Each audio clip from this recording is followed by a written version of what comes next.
There are a lot of great things about our healthcare system, but there are also places where it falls short. Today, New Yorkers find the healthcare system incredibly complex to understand and navigate. Information about prices and quality of care is hard to find. The system can be unresponsive to consumers' needs and preferences. And patients are not engaged in shared decision-making with their healthcare providers. Too often, consumers and patients are marginalized, rather than placed at the center of the healthcare system and treated as its most important customers. But what if it were different? What if consumers had the tools, resources, and support they need to be empowered and to make informed decisions about their healthcare? That's what the New York State Health Foundation and our partners are working toward. Our program to empower healthcare consumers has two strategies: promoting information transparency and engaging patients as partners in healthcare decision-making.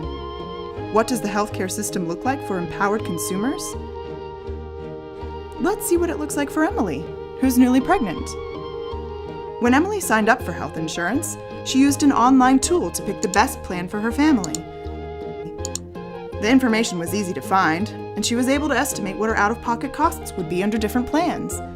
Once she found out she was pregnant, Emily went online to a site called youcanplanforthis.org to get a good idea of the costs throughout her entire pregnancy, from doctor's visits to ultrasounds, to the room and board at the hospital where she delivers. Now, the cost of pregnancy isn't a mystery. She can plan for it. Okay, let's fast forward a few months. Emily has developed some complications with the pregnancy, including gestational diabetes. Don't worry, she's going to be fine. She's spending a lot of time in the doctor's office, and she has to take in a lot of information. It's pretty overwhelming and easy to forget what she was told. Fortunately, Emily's doctor is using Open Notes. That means she can read all the notes her doctor wrote during her visits and keep them. She doesn't have to rely on memory, and she can share them with her husband. Fast forward again, it's a happy day for Emily and family. Baby Oliver has arrived. See, I told you she'd be okay. Emily isn't the only patient who needs and wants to be empowered.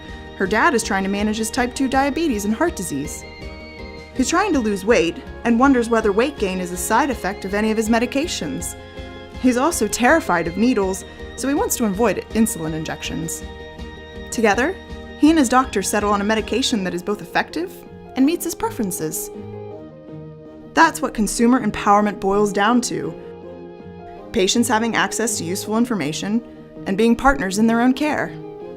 Having the knowledge, tools, and support to make informed decisions about the care they choose, and taking their proper place at the center of the healthcare system.